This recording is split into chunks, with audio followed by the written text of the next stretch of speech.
Hello everyone, meteorologist Mike Haddad here in the Stormwatch 9 Weather Center. An update on now post-tropical cyclone Lee.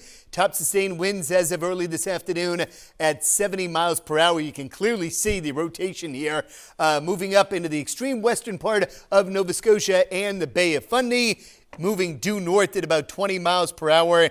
And this thing is out of here in terms of the motion to the north and then out to the north and to the east. Now, in the backside of the storm, there's still some impacts for New Hampshire to contend with going forward between now and later on this evening.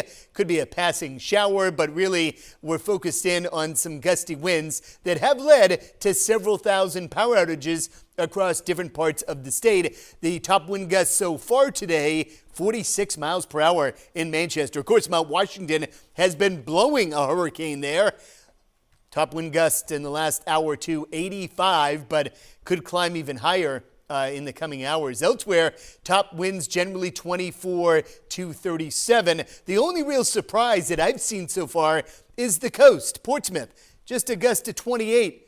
Hampton Beach, right around 30, 35, was anticipating a gust up at least 40 plus for a couple of hours today, but you've been spared with the strongest of the winds. Having said that, going forward, again, we are talking about winds in the last hour, anywhere from 20 to 40 miles per hour. So a wind advisory is mainly up north. However, there'll still be more scattered outages through the course of the evening, basically anywhere where you see a wind gust of 35 miles per hour or higher. And speaking of those future winds, going forward into the evening, generally around 7, 8, 9 o'clock tonight, winds of between 15 and 35. And then by the overnight stretch, those winds subside even more so that by tomorrow, it's a breezy day, but not nearly as gusty as what we saw on Saturday. Wave height still a bit of an issue. The high tide is come and gone, the early afternoon high tide. The next one will be after midnight tonight, and that one will only produce some very minor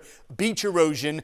The flooding not anticipated. It was only minor at worst during the early afternoon Saturday, so we're not anticipating any more flooding due to some high tides. And the seas will start to subside as well. Later on tonight, dropping to between 3 and 6 feet. And tomorrow, that looks great, 1 to 3 foot waves on Sunday. However, keep in mind, many will likely be flocking to the beach because we're going to see more sun. It'll be pleasantly mild, could be in the mid-upper 70s, and you may want to hang out right by the water's edge, but also keep in mind the rip current risk is still there through Sunday. So really watch out. I'd advise you not to venture out in the water on Sunday just because of that rip current risk. In terms of the hour-by-hour forecast in terms of clouds and showers, they're gone as the night wears on, setting up a beautiful second half to our weekend. And here comes the next front with the next round of showers